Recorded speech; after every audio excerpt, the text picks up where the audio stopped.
अस्सलाम वालेकुम मुअज़्ज़िज़ वालिदैन। आज हमने जिस हर्फ की पहचान करवाई और जिसकी मश्क करवाई वो है पा। पे की छोटी शक्ल पा।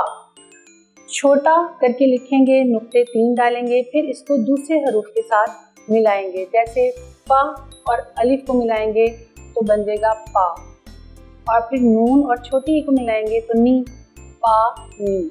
बच्चे आम तौर पर जो चीज़ें इस्तेमाल कर रहे होते हैं, जो उनके इर्द गिर्द होती हैं, जो उनके आसपास होती हैं, हम उन चीज़ों की मदद से बच्चों को हर्फ की पहचान करवाएंगे तो उनको आसानी के साथ और जल्दी से याद हो जाएगा। जैसे पत्ता, पत्ते आमतौर पर पौधे के साथ ही होते हैं।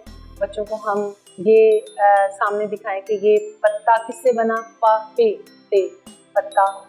इस तरह बहुत से पे से शुरू होने वाले वो अल्फाज जो हमारे आसपास आम जिंदगी में हमें नजर आते हैं, जैसे परिंदा, पौधा, पत्ता, जो बच्चे के आसपास चीज़ें हों उससे उसको पहचान करवाएं ताकि उसको अच्छी तरह से याद हो जाए। इसके अलावा जिन बच्चों का नाम पे से शुरू होता है उन्हें हम अलग से उनके नाम का लिख कर उन्हें दिखाएं कि ये आपका पे से नाम शुरू हुआ है तो ये लिखने में कैसा होगा।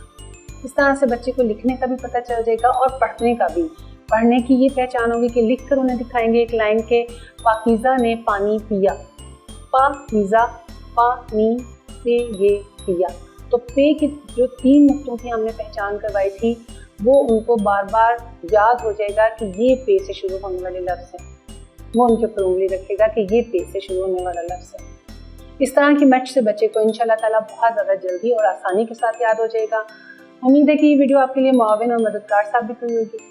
इंशाल्लाह ताला अगली वीडियो अगले सबक के साथ फिर मिलेंगे। तब तक के लिए इजाज़त, अल्लाह हाफ़िज़।